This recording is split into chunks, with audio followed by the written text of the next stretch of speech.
नमस्कार। आज मैं आपके सामने उपस्थित हूँ फिर एक नए विषय को लेकर। आज मैं विवाह के गठबंधन में डाली जाने वाली 5 चीज़ों के बारे में आपसे चर्चा करना चाहूँगी। आप जानते हैं कि विवाह हमारे सामाजिक जीवन की बहुत ही अनिवार्य रीति रिवाज रस्म है, जिसमें वर और वधू के बीच सप्तपदी के माध्यम से विवाह संपन्न होता है।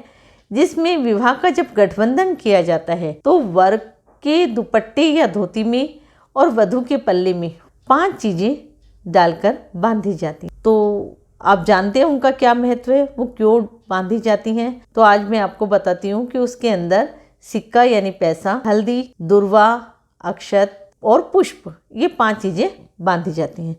ये 5 चीज़ें इसलिए बांधी जाती हैं कि इनका हमारे वैवाहिक जीवन पर बहुत टीकात्मक रूप से असर होता है और हर वधू और वर को ये जानना भी चाहिए कि वो 5 चीज़ें बांधी जा रही हैं, उनका उस रस्म में, उस गठबंधन में क्या उपयोग है, क्या उपयोगिता है, उसकी क्या महत्व है। तो आज मैं आपको बताती हूँ। सबसे पहले हम बात करते हैं सिक्के की। ये इस बात का है कि धन वैवाहिक जीवन की सफलता के लिए एक महत्वपूर्ण सोपान है और दोनों के साथ ये धन का सिक्का इसलिए बांधा जाता है कि धन पर किसी एक पक्ष का, वर या वधू का, किसी एक का एकाधिकार नहीं होगा। विवाह उपरांत धन पर पति और पत्नी, वर और वधू दोनों का समान अधिकार होगा। इसलिए गठबंधन के अंदर सिक्का डाला जाता है। दूसरी हम बात करते हैं पुष्प। पुष्प किसका प्रतीक है? फूल किसका प्रतीक है? आप सभी जानते हैं। पुष्प प्रतीक है प्रसन्नता का और शुभकामनाओं का। दोनों सदैव हंसते खिलखिलाते रहें। वर और वधू दोनों एक दूसरे को देखकर प्रसन्न हो, खुश हो। दोनों हमेशा एक दूसरे की प्रशंसा करते रहें। दोनों के जीवन में पुष्प की महक, फूलों की महक हमेशा जीवन पर्यंत बनी रहे। इसी भावना के साथ इस गठबंधन के अंदर पुष्प डाला जाता है। तीसरा है हल्दी। आप जानते हैं हल्दी आरोग्य का प्रतीक है और गुरु का प्रतीक है। तो हल्दी गठबंधन में इसलिए डाली जाती है कि दोनों एक दूसरे को शारीरिक और मानसिक रूप से स्वस्थ रखने के लिए सदैव प्रयत्नशील रहें। वर वधू को और वधू वर को हमेशा मानसिक और शारीरिक रूप से स्वस्थ रखने के लिए प्रयत्नशील रहे। हल्दी छूने से रंग आ जाता है और सुगंध, जो भी हल्दी को छूता है उससे उसके हाथ में रंग चढ़ जाता है और हल्दी की महक उनके हाथों में आ जाती है। तो ये हल्दी रगड़ने का आरोग्य के साथ साथ ये भी एक महत्वपूर्ण बिंदु है कि हल्दी को छूने से जैसे एक दूसरे हाथ हमारे रंग जाते हैं, उसी प्रकार से जीवन में सुख आए या दुख आए, दोनों एक दूसरे से परामर्श लें और आपसी परामर्श से वो उस निर्णय को करें जिसमें दोनों का रजामंदी हो, दोनों का सामंजस्य हो। इसके बाद है दुर्वा। दुर्वा भी गठबंधन में बांधी जाती है। तो दुर्वा प्रतीक है प्रेम का, भावना का, और दुर्वा का जीवन तत्व कभी नष्ट नहीं होता है। अगर सूखी सी दुर्वा भी दिखाई दे रही है तो उसमें हल्के से पानी की अगर हम बौछार करते हैं तो वो दुर्वा हरी हो जाती है।